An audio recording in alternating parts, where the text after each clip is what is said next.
और इस वक्त की बेहद अहम खबर दिल्ली से है। ये बड़ी खबर, निजामुद्दीन मरकज में वाक़ बंगले वाली मस्जिद को खोलने की इजाज़त दी गई है। दिल्ली हाई कोर्ट ने निजामुद्दीन मरकज में वाक़ बंगले वाली मस्जिद को खोलने की इजाज़त दी है। 14 अक्टूबर तक बंगले वाली मस्जिद को खोलने की इजाज़त दी गई है। तो बेहद अहम खबर, दिल्ली से निजामुद्दीन मरकज में वाक़ बंगले वाली मस्जिद को 14 अक्टूबर तक खोलने की इजाज़त दी गई है।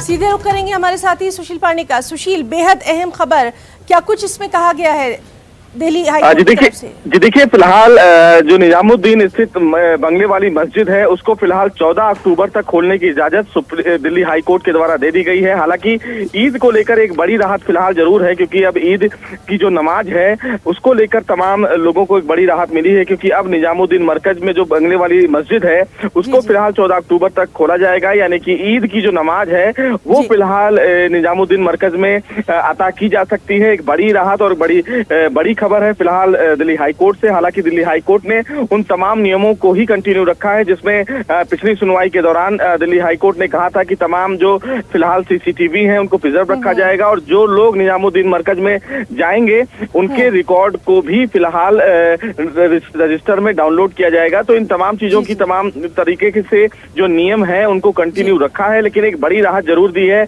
दिल्ली हाई कोर्ट की, क्योंकि तमाम लोग ये चाह रहे थे, यानी कि दिल्ली वक्फ बोर्ड की तरफ से ये मांग की जा रही थी कि ईद को लेकर भी मस्जिद खोला जाए। तो मस्जिद पहले खोला जा चुका था, लेकिन रिस्ट्रिक्शंस जो थी वो बरकरार रखी जाएगी और 14 अक्टूबर तक जो भी प्रेमिसेस खुले रहेंगे मरकज के वो एज इट इज रहेंगे। जो ईद की नमाज है वो वहां पर अता की जा सकती है, ऐसा दिल्ली हाई कोर्ट ने अपने आदेश में कहा है। जी सुशील, बहुत बहुत शुक्रिया आपका तमाम तर जानकारी के लिए।